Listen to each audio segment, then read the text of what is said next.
ॐ दक्षिणास्य समारम्भा शङ्कराचार्यमध्यमा अस्मदाचार्यपर्यन्ताः स्मर्या गुरुपरम्परा श्रुतिस्मृतिपुराणानाम् आलयं करुणालयं नमामि भगवत्पादं शङ्करं लोकशङ्करं शङ्करं शङ्कराचार्यं केशवं बादरायणम् सूत्रभाष्यकृतौ वन्दे भगवन्तौ पुनः पुनः ईश्वरो गुरुरात्मेति मूर्तिभेदविभागिने व्योमवद्व्याप्तदेहाय दक्षिणामूर्तये नमः परिज्ञानाश्रम श्रीगुरुशङ्कर परिज्ञानाश्रम शङ्कर सद्गुरु केशववामन कृष्ण पाण्डुरङ्ग आनन्द परिज्ञान गुरुः सद्यो जात शङ्कर सद्गुरुः गुरुर्ब्रह्मा गुरुर्विष्णु गुरुर्देवो महेश्वरः गुरुः साक्षात् परब्रह्म तस्मै श्रीगुरवे नमः। ॐ सहना भवतु सहनौ भुनक्तु सह वीर्यङ्करवावहै तेजस्विनावधीतमस्तु मा विद्विषावहै। ॐ शान्ति शान्ति शान्तिः। शान्ति मंत्र। ॐ भद्रं कर्णेभिः शृणुयाम देवाः भद्रं पश्येमाक्षभिर्यजत्राः स्थिरैरङ्गैः स्तुष्टुवागुंसस्तनूभिः व्यशेम देवहितं यदायुः स्वस्ति न इन्द्रो वृद्धश्रवाः स्वस्ति नः पूषा विश्ववेदाः स्वस्ति नस्तार्क्ष्यो अरिष्टनेमिः स्वस्ति नो बृहस्पतिर्दधातु। ॐ शान्ति शान्ति शान्तिः। So we are in the first khanda of the second Mundaka, and this whole section is talking about Brahman as the very Jagat Karanam, as the very cause or Karanam from which the whole Jagat has come. So when we say, when something is the Karanam of a particular thing, we expect that there should be a material cause, there should be an intelligent cause who uses the material and creates a particular material, effect out of that material. And also we expect that the material undergoes a change to become the Karyam. But here our Upanishads make it very clear that Brahman, or this consciousness, this existence consciousness Brahman, which is nothing but Atma. I have told you Paryaya Padas, different words for Brahman is Atma, Brahman. In the language of Mundakopanishad, it is Aksharam, Ishvara, all these mean the same. And when the time has come for the Jagat to manifest, this Brahman, the Nirguna Brahman, gets associated with Maya, and this combination of Brahman with Maya, which is called as Ishvara, from the point of view with reference to the creation of this entire universe. And from it, the names and forms Jagat, the millions of names and forms which we call Jagat, appears. How does it appear? Without the cause, that is Brahman, undergoing any change. That is why Brahman is called as the Vivarta Upadana Karanam, without undergoing any change. And what is the meaning of this? It is this Maya, or the primitive matter principle, which we call as Prakriti, actually projects the material Jagat or the universe on this Brahman. Therefore, though Brahman is accepted as the Karanam, the cause for the entire Jagat, the appearance of the Jagat, Brahman is nothing but the abhinna nimitta upadana vivarta karanam of the Jagat. Jagat here means nothing comes out of Brahman. It is a manifestation in Brahman. It is just an appearance in Brahman. That is what the Jagat is. That is what is being said here. And Brahman mainly as the Upadana Karanam or the material cause of this Jagat, where Brahman does not undergo any changes, is what is explained in this entire section. And the Upanishads, different Upanishads have different ways of expressing this Srishti Prakarana. Mundakopanishad has its own poetic way, a distinct way of unfolding how the universe manifests. One thing we all have to clearly understand is Brahman doesn't become the universe. Brahman manifests as the universe. Brahman remaining the same without undergoing any change merely manifests as this entire universe. That is the crux of what this chapter is going to say. Of course, this is going to talk about many different things which appear. And then, first, in the first and the second verses, this section described as to how the entire Jagat is not a part of Brahman, but it is the same existence consciousness with a different upadhi, giving the example of sparks and fire.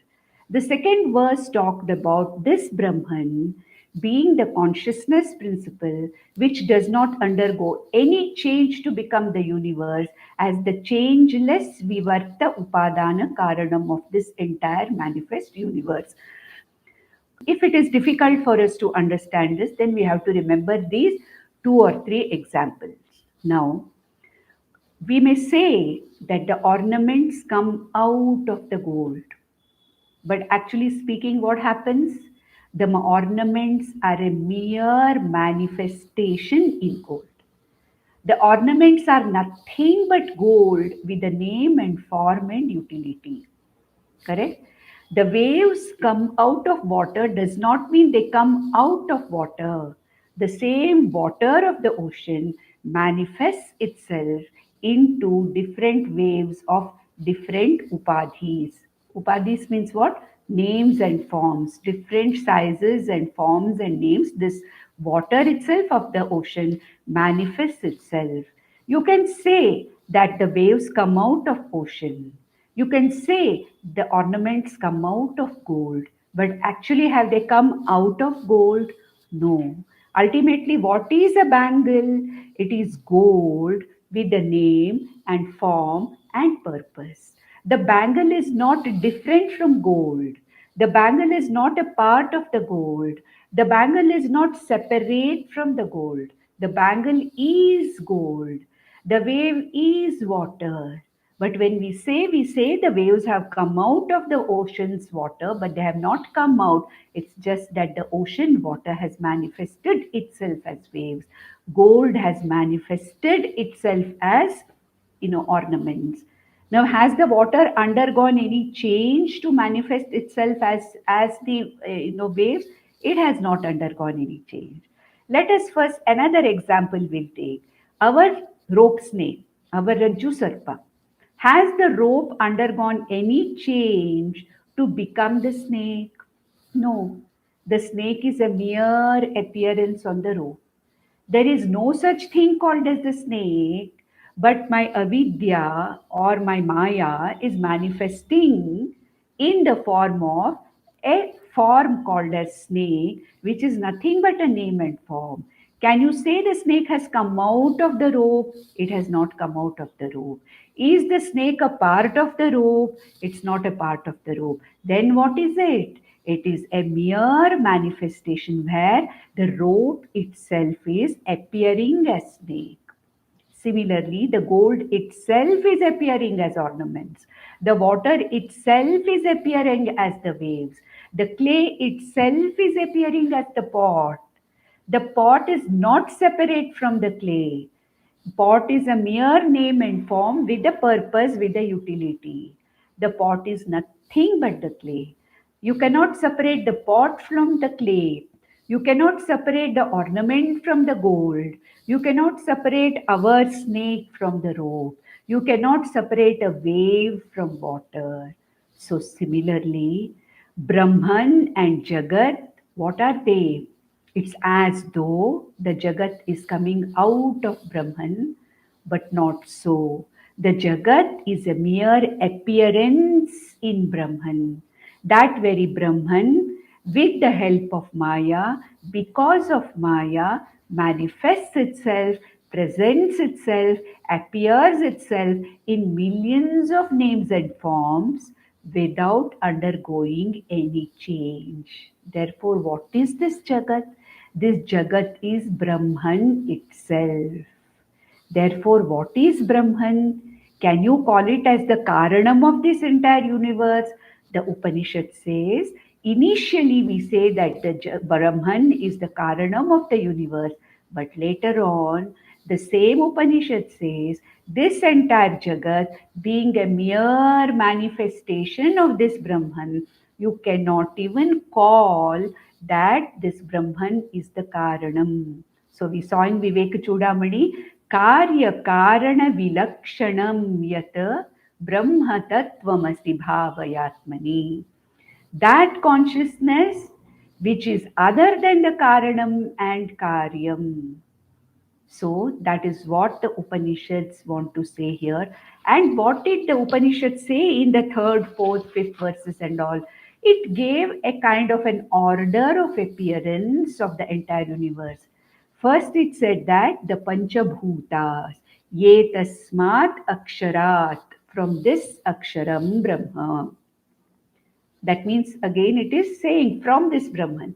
Later on in the last verse, the Upanishad will say it is not actually from Brahman, but Brahman itself is appearing as the universe. So in all these verses, the Upanishad teaches us that all that is here has come out of Brahman. And at the end it says, really speaking, nothing has come out of Brahman. It is merely an appearance in Brahman. Now it is in the first stage where the Upanishad is saying that everything comes out of Brahman ye tasmad aksharat. What happens? Panchabhutani jayante. The five subtle elements are born. And then what happens? Then the subtle universe, manaha, pranaha, indriyani cha. So from the Karana Prapancha called Ishvara, what happens? The five subtle Panchabhutas are born, and with their combination, a subtle universe is born. This is called as the Sukshma Prapancha, and our Upanishads give it a special name called as Hiranyagarbha. And from there, because of another way of combination of these elements, five elements, Akasha, Vayu, Agni, Apaha, Prithvi, the Sthula Prapancha is also formed, which we called as Virat Ishvara. We called it as Jagat or Vishwa or Virat. What is this Virat Ishvara? Virat is nothing but the whole universe as though seen as the body of Ishvara. What we see in Vishwarupa Darshana in Bhagavad Gita is nothing but this. What does Arjuna see? He sees the whole universe in the body of Lord Krishna. Similarly, here, this Virat Purusha was explained also in the verse 4. We saw that in the Agni Murdha, Yasya, Chakshushi, Chandra Suryo. We saw that this Virat Purusha is depicted in the form of a cosmic person. Because we are used to thinking of everything in our own form, God also we think in our own form as a human form. The Upanishad also talks about this entire Jagat as Virat Ishvara, the Samashti Sthula Prapancha, in the shape of as though the whole universe is in the body of Ishvara called as Virat Jagat and the Virat Ishvara, and therefore explains the various parts of this Virat as to what is the head represented by, what are the eyes and eyes represented by, what is the prana of this Samashti Ishvara, what are the feet of this Ishvara. There are Upanishads which talk about the hands also. There are Upanishads which talk about the digestive system of this Ishvara also, bladder of this Ishvara also, and Hridayam Vishwam, it said here. This entire universe, which is experienced by every Sukshma Sharira as a Vyashti, is nothing but the total experience in the total Sukshma Sharira. So, Hridayam Yasya Vishwam. This whole experienced universe is nothing but the Hridayam. It is Hridayam, the Buddhi, in which we all experience the whole universe. And therefore, the Hridayam of, or the Buddhi of this Ishvara, Virat Ishvara or Virat Purusha, is nothing but this entire Jagat. Then we came to the fifth verse as to how these jivas were born. And I'm sure in the last session you must have had a lot of doubts, or you might not have understood what I was talking about in the fifth verse in the form of Panchagni Vidya. Now, what I want to do is very briefly, I want to explain again, summarize again what this Panchagni is and how the jivas are born. Very, very simple, I will make it. It's not necessary for us to know more details. What you have to understand here is our scriptures say that when a body dies, the Sukshma Sharira, the Karana Sharira, and the Chidabhasa, which we call as the Jiva, leaves this physical body and travels. Correct? Now, the Upanishads explain that there are 5 levels or 5 processes which the human jiva goes through and then comes back again to get another body. This process is not uniform in all the jivas. It does not happen in all the jivas. Different types of jivas have their own process of coming back again into a new body. But here, some of the jivas, especially the human jivas, are explained to go through 5 steps or 5 stages of what is called as the purification or processing of this jiva before this jiva comes back into another human form. So, number one to understand is this is not a common method of all the jivas. This is something which is explained only for human jivas. Secondly, it goes through 5 steps of 5 shariras, it is called. How does it go through? Let us see. As this jiva comes out of the sthula shariram, it is said that already the prarabdha karmas, karma phalas for the next jiva's body have already been fructified. So, what happens is this jiva takes on a very subtle form of a physical body, very subtle form of a physical body which cannot experience anything. A subtle body is got by this jiva, and the first stage of this body's process is in the higher worlds, and that sharira is called as soma sharira. You don't bother about it to load down and all that, just listen. So this is the first step of processing soma sharira, where in the higher worlds it gets processed to something which is a, what kind of a process it is, we do not know. It is a processification or a purification, or this body goes through certain processes where very gradually it gets grossified. Since this body undergoes a process or a purification, that process and that area is called as an Agni. Because in Agni, process of anything or cooking of anything takes place. It's as though this very primitive body which has been acquired, which is representing the next body to be taken by this human jiva, gets its first processing Agni in the higher lokas. Some Upanishads call it as the Swarga Loka. This body is called as the Soma Sharira. First step, first stage. Next, the same body goes through second level of purification in the clouds in the form of rain called as the Parjanya Sharira or the Megha Sharira. This is the second step or second Agni. From there, in the rain or through the rain, this jiva is supposed to come to the Prithvi and get associated with the Oshadhis. This is third stage where in the Oshadhis, in the plants where this body further gets processed.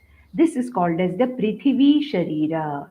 The third stage of processing as Oshadhis. These Oshadhis are eaten by the male and the female of the species, the human species, and the jiva next gets processed in the father's body, in the male's body, called as the Purusha Sharira.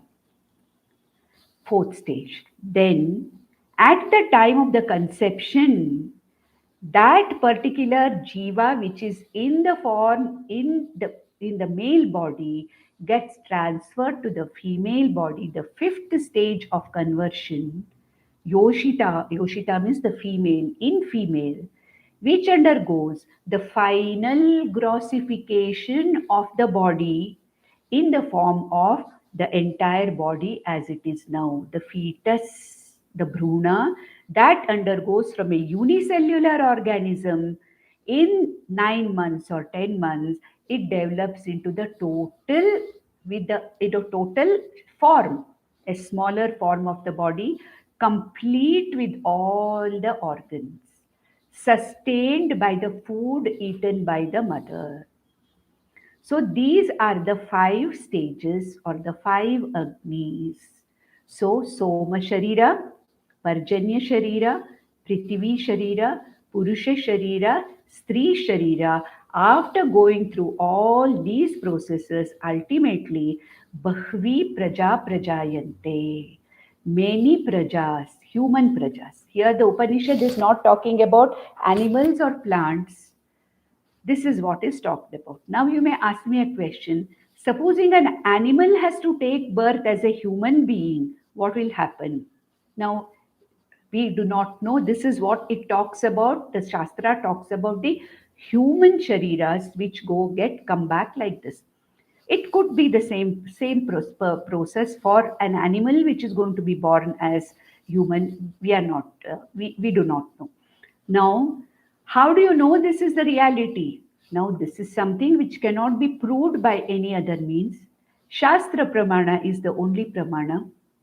Chandogya Upanishad talks very, very deeply onto this matter and even presents this whole Panchagni process as a Vidya, as a Upasana. For meditation purposes also, it presents the same thing. Now let us suffice it. I have explained this much. It is there in Brahma Sutras also. So, how long does it take? You may ask me. How long does it take for this jiva? Will it come in the next season only back? Will it come back in the next rainy season or what? We don't know the time taken. How much time this jiva takes to get processed in each station, that is something which is not known, because the time scale is very different from what is here. How long the jiva stays as per Soma Sharira or Parjanya Sharira, how long it stays in the Oshadis as Prithvi Sharira, how long it stays in the father's body. When this jiva gets converted or finds its place in the seed of the father, how long does it take for it to be transferred to the mother's body? Once it comes to the mother's body and conception takes place, we know that it is 9 months and some days, but before that, how much time it takes, we are not aware of it. Even the Upanishads do not talk about it because the time scale is very, very different. So once the Samashti Prapancha was shown as born in the first four verses. The fifth verse talked about this process of, Somat, Parjanyaha, Oshadhaya, Prithivyam, Puman Retah Sinchati Yoshitayam, Bahvi Praja Purushat. So, from where all these have come, all these jivas, the human jivas, from where have they come ultimately? They have come from this Brahman or Purusha, Purushat. Now, Purusha, you can, meanings different. Purusha means male also is called Purusha. Okay. Then our, Brahman is also called Purusha. Tasmat Purushat. From this Brahman, this is how the whole universe manifests, and the jivas also manifest in the same form. That is what was told up till the fifth verse. Now we'll go to the sixth verse, where the further appearances of many things are talked about. Once the Jagat is formed, all the 14 lokas are formed. Here it's briefly giving. The Upanishad is very briefly talking. How the 14 lokas are formed, all that is not being given. That means what? If prajas have to be born, different lokas are also there, different prajas are also there. That is what is going to be talked about here. From the same Brahman, different lokas, the 14 lokas are born, and then so many types of jivas are born. And once the human jivas are formed on this earth, then they can't keep quiet. They need a manual, a user's manual to understand how to live life in this jagat, how to go about. For that reason, now the Upanishad says that the Vedas were also born along with this from that very Brahman itself. And what are these Vedas? These are the bodies of knowledge which help a human being to live harmoniously with the entire Jagat and other human beings. So let us read the sixth verse. It says, तस्मादृचः साम यजूंषि दीक्षाः यज्ञाश्च सर्वे क्रतवो दक्षिणाश्च संवत्सरश्च यजमानश्च लोकाः सोमो यत्र पवते यत्र सूर्यः. So now the Upanishad is talking about what else is created, what else is born from this, appearance. Born means what? What else appears from this Brahman? Tasmat Aksharat Richaha.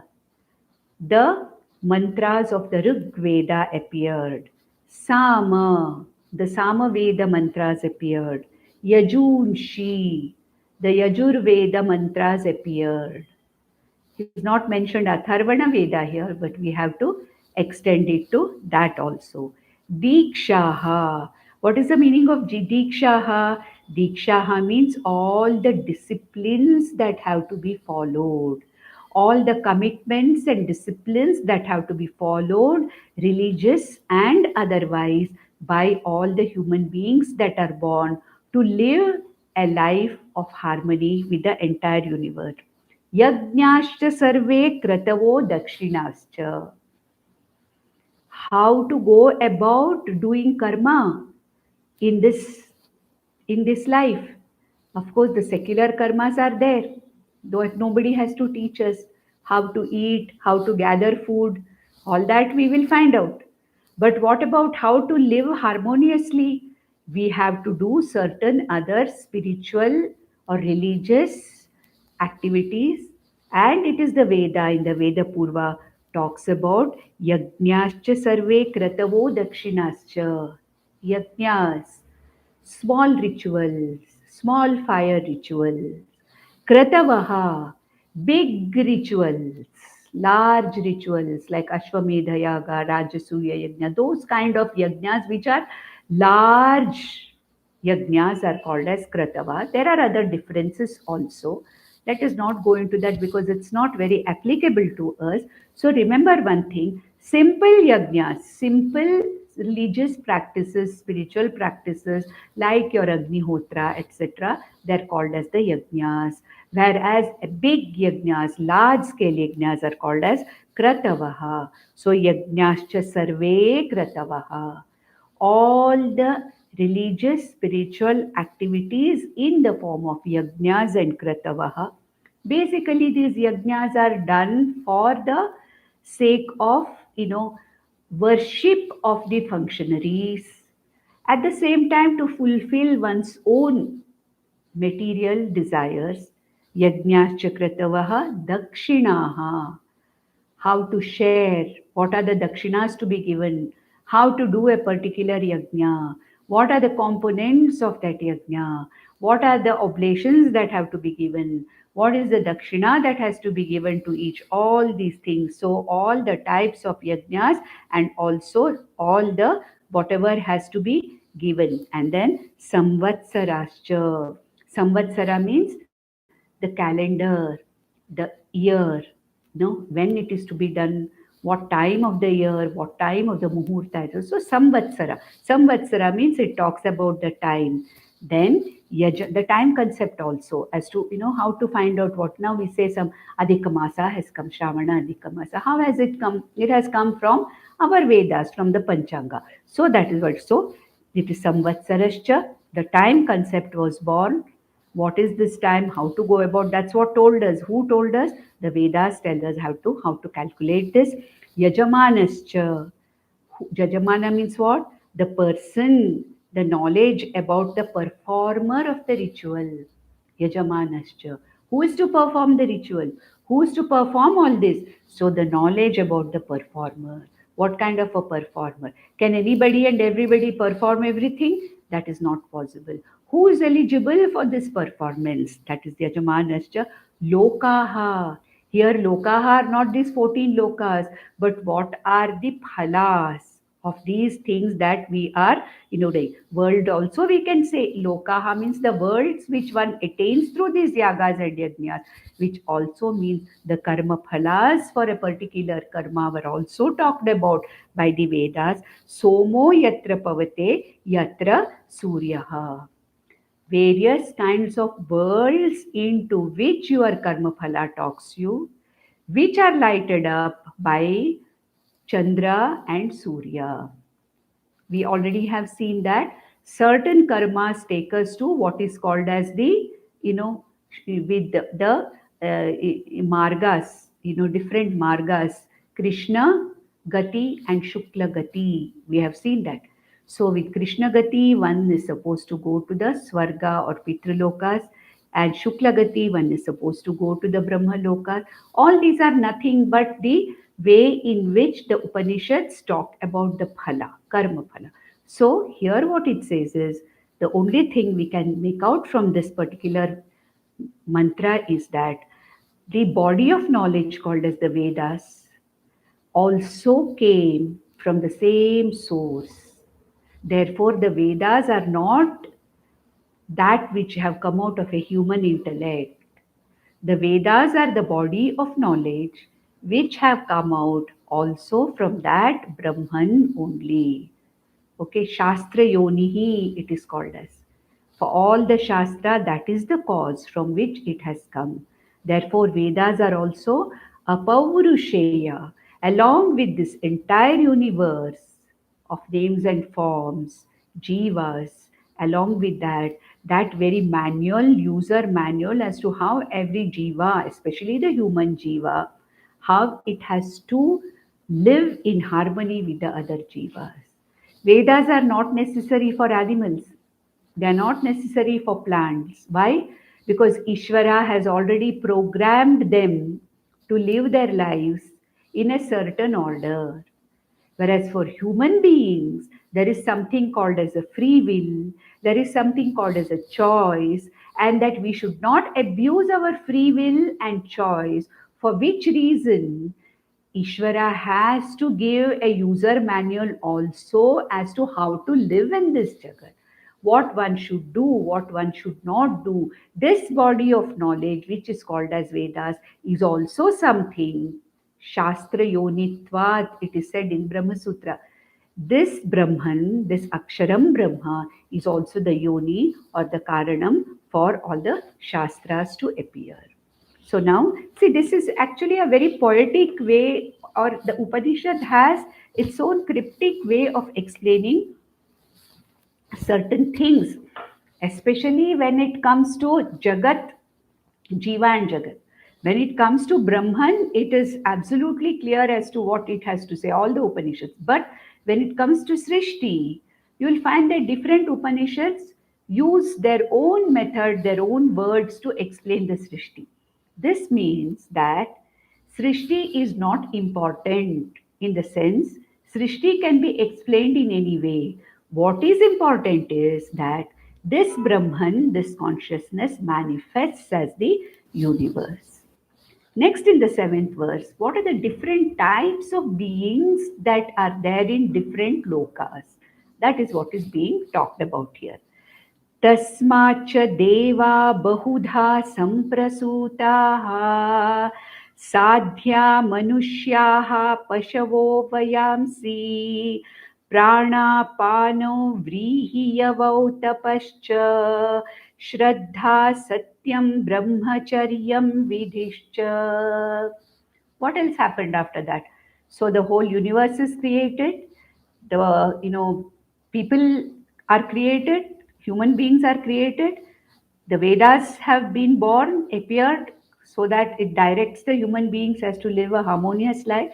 What are the other jivas that are created? Are we the only people here, or there are other jivas also? So it says tasmacha, from that akshara brahma, aksharat, from that brahmanaha, tasmacha deva, all the functionaries, the beings, who are in the higher lokas, swarga lokas, called as the devas, who are the functionaries who run this entire universe with their laws. Ishvara's laws are run or taken care of or followed by a set of functionaries who are called as the devas, who are the residents of the higher lokas, which we call as Swarga Loka. Deva Bahudha Samprasutaha.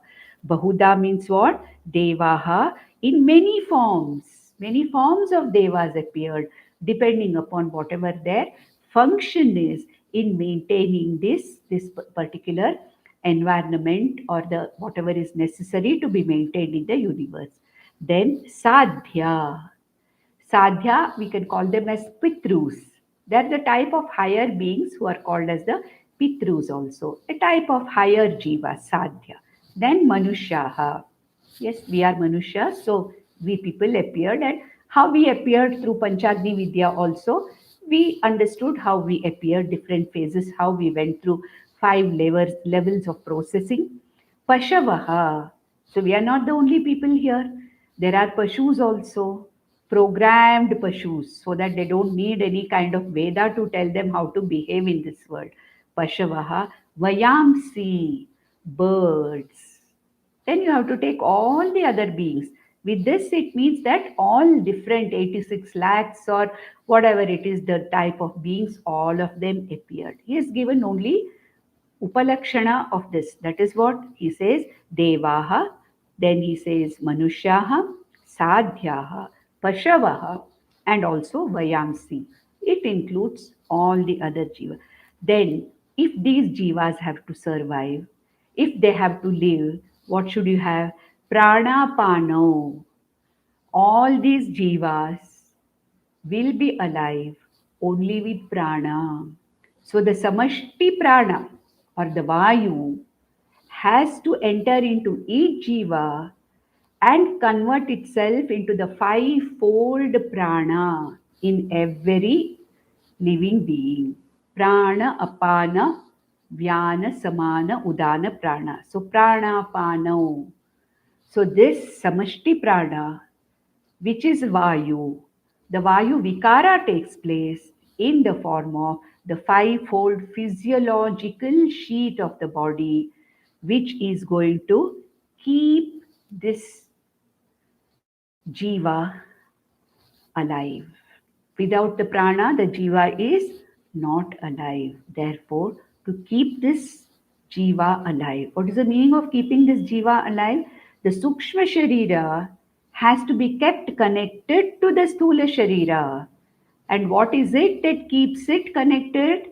It is the food eaten, at the same time, it is the prana. It is the prana which keeps the Sukshma Sharira and the Sthula Sharira together when we call that a jiva is alive. Therefore, he says prana pano. Now, prana and apana, so the vayu has become prana in individual. Vrihi yavau, vrihi yavau means what? Food. Vrihi means, wheat or rice, yavo, barley. It's different types of, it's talking about the various type of grains, means food. Food is necessary again to keep this body alive. So, prana was created from the universal prana or vayu, and then vrihiyao, food is created by oshadhis, then tapascha. And he says tapascha means what? Discipline. What kind of discipline? Discipline in the form of physical discipline, mental discipline, laukika discipline, religious discipline, everything, it came from there. Shraddha. Then it came Shraddha what?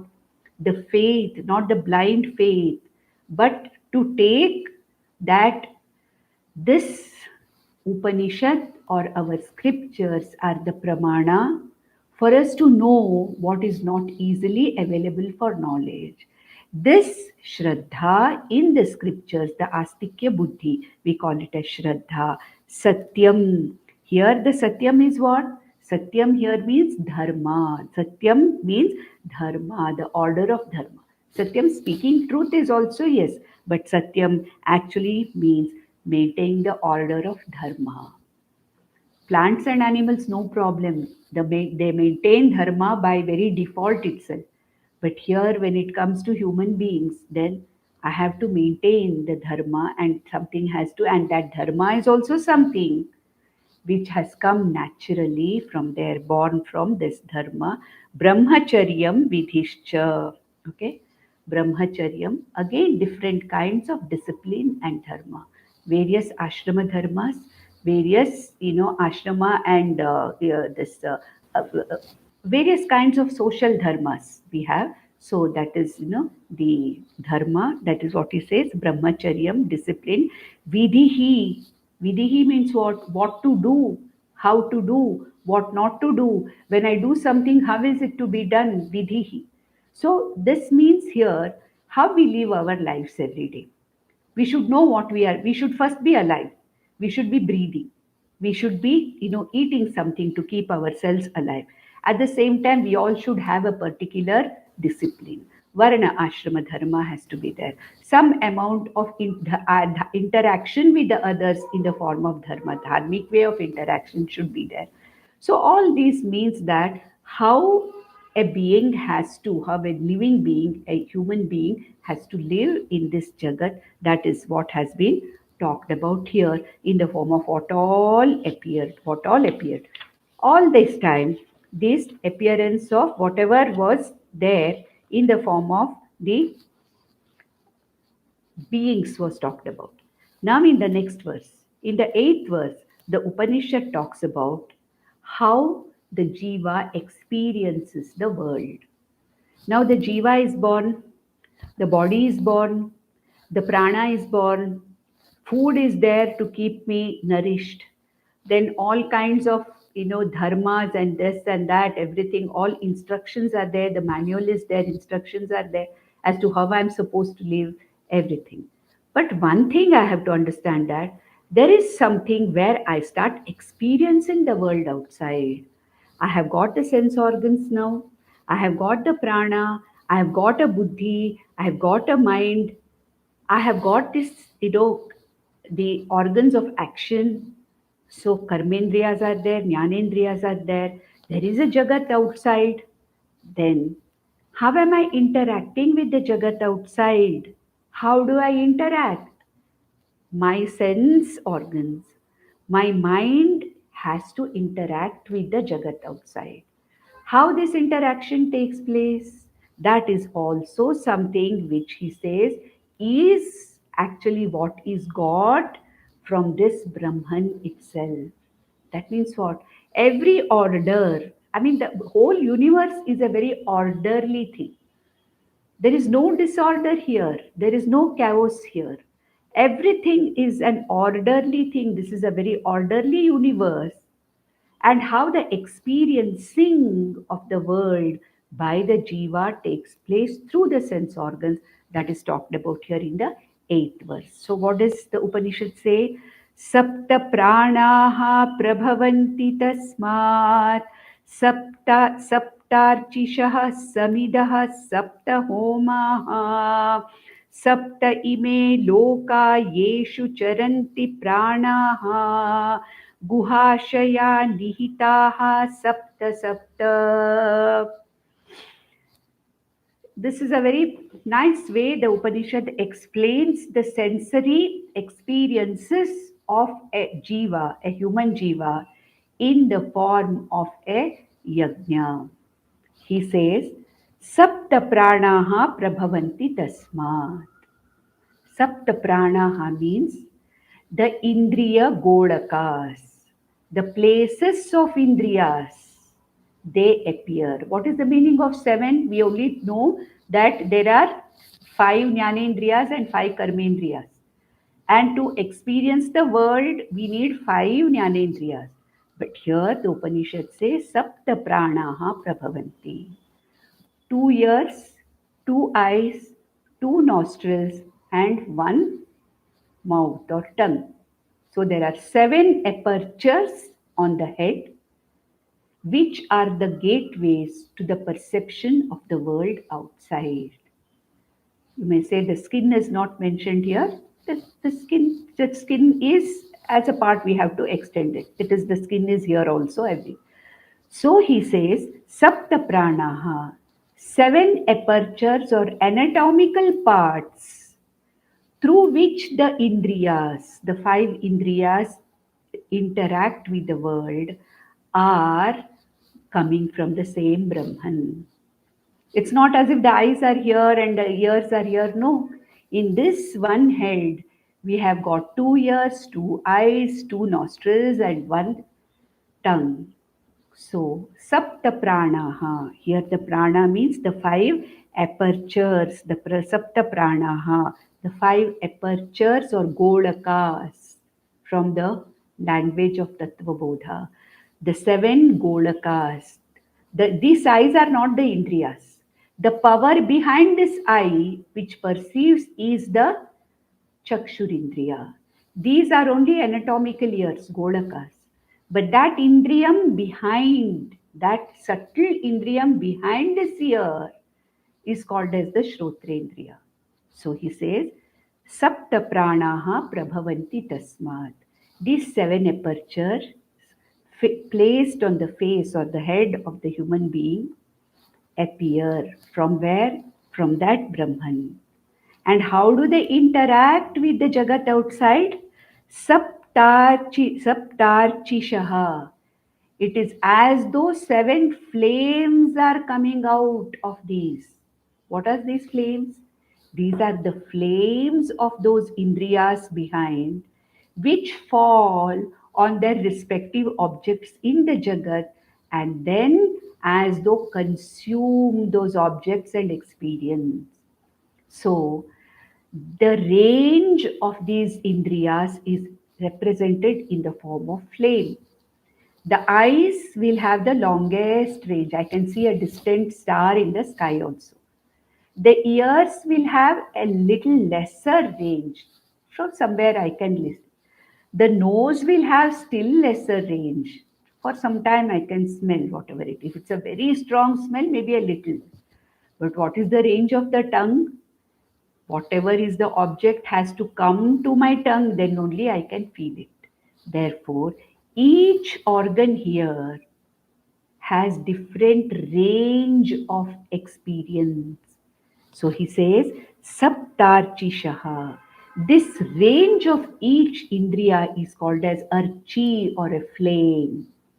It is as though when I'm looking at a star in the sky, it is as though there are flames of consciousness going, flames of thoughts and consciousness going throughout these eyes, like what we saw in Dakshinamurti Stotram. in that pot, what are they? There are this light which is in the pot, and each flame is appearing from each hole in the pot and falling on particular object and lighting it up. Similarly, saptarchi, archi means what? Flames of cognition are going out of every sense organ and falling on their respective object. Sapta archishaha, samidaha sapta homaha. Samidaha means what? The objects of my senses are like the samidaha, like the oblations. And what is my perception? It is like as though the sense organs are offered, the sense objects are offered to my sense organs. That is why in the fourth chapter of Bhagavad Gita, if you remember, every indriya perceiving or knowing its respective object is like a homa, like a yajna, he says. Like every sense object is as though offered into the flame of every sense organ. We saw that yajna in fourth chapter. Different yajnas are talked about in our day-to-day life. Krishna says our breathing itself is a yajna, our perceiving something itself is a yajna. What is the meaning of that? That is how the Upanishad expresses experiencing of the world outside. It says that all these seven golakas are as though sending out rays of cognition which fall upon their respective objects, and these respective objects are as though consumed by the sense organs, and recognition takes place, cognition takes place. Samidaha saptahomaha. It is as though our perception is like a constant homa where the sense objects are constantly being offered to the sense organs. Sapta ime loka yeshu charanti pranaha. When does all this happen? All this pranaha sapta charanti idhar pranaha, that means what? In which all these flames, sapta archishaha means these pranas are called as sapta archishaha, all of them as though constantly going in and out of these apertures. Different names are given. Pranaha, sapta pranaha means what? These seven rays or seven flames of cognition are constantly moving in and out of these apertures for a continuous or constant experience of the sense objects outside. Therefore, our scriptures say that every experience of a human being is nothing but a homa, nothing but a yajna. So he says, Sapta ime loka, these seven golakas, yeshu charanti pranaha, in which these seven archis of cognition are moving about. Guhashaya nihitaha sapta sapta. Ultimately, where do they resolve? These cognitions, where do they ultimately resolve? In the buddhi, guhashaya. Their actual cognition takes place. Correct? When my eyes fall on its object, that object has to be recognized in the mind as so and so. So ultimately, all these, where do they come? They come and resolve themselves into this Hridaya Guha Buddhi. The ultimate final recognition takes place in the Antakaranam. So the Upanishad says that ultimately all these flames of cognition resolve themselves into the Antakarana in the form of cognizing something. Now my eyes here are there. There is a flame going on to this book. And then this book, when I'm reading, whatever I'm reading is as though being offered to my Chakshurindriya, and that cognition ultimately resolves into my buddhi, by which I understand or cognize, yes, this is the word I'm reading. Similarly, all the experiences through all these Golakas are happening in this way, which is compared to a Homa or a yajna by the Upanishad. Guhashaya nihitaha. Ultimately, all these rays of cognition resolve or they end up into the buddhi in these groups of seven groups. Are actually it is five only: shabda, sparsha, rupa, rasa, gandha.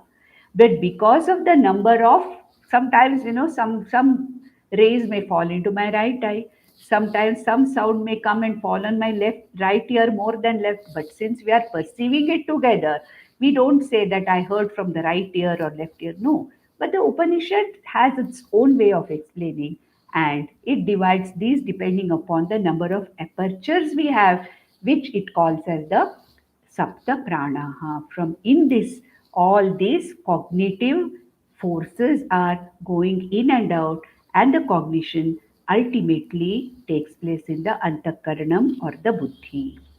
Then, in the ninth verse, ultimately he says that now, what about all the other objects? We have only talked about the jiva, we have talked about the sukshma prapancha, sthula prapancha, how the jiva was born, how the cognition, how the recognition takes place, how the jiva interacts with the jagat outside. All that was talked about. Are there other things in the jagat? Those things which are not sentient, there are insentient things also. There are other sentient things also, like plants and all that, non moving sentient things. What are they? So, to end up this, the Upanishad also talks about various other things which are present here. So, he says, अतः समुद्रा गिरयश्च सर्वे अस्मात् स्यन्दन्ते सिन्धवः सर्वरूपाः अतश्च सर्वा ओषधयो रसश्च येनैष भूतैस्तिष्ठति ह्यन्तरात्मा. So this is from the same Aksharam Brahma. Ataha, from this Akshara, Samudra Girayascha Sarve. All the bodies of water came. Girayascha Sarve. All the mountains, hills and mountains of various forms they came. Asmat Syandante Sindhavaha Sarvarupaha. All kinds of rivers came: short rivers, long rivers, broad rivers, forcefully flowing rivers, red colored rivers, yellow colored rivers, grey colored rivers, different colored water in the rivers. So various types of rivers came. Atascha sarva oshadhayaha rasascha. From this Brahman only came varieties of plants with their sap, varieties of fruits, varieties of things, varieties of oshadis, various forms of varieties of oshadis came. That means various plants and trees came, living but non-moving, non-moving, non-living, living and moving. All kinds of jivas came, and this is insentient. Atascha sarva oshadaya rasascha. Simply plants did not come. Plants who have the sap, the capacity to manufacture various kinds of foods as food for the jivas. Yenaisha bhutaihi tishtatihi antaratma. Because of this food, because of these oshadhis, they came, and the food which is manufactured by them, the subtle body is capable of remaining in the sthula sharira, which is made up of five elements. Yenaisha bhutaihi tishtatihi antaratma.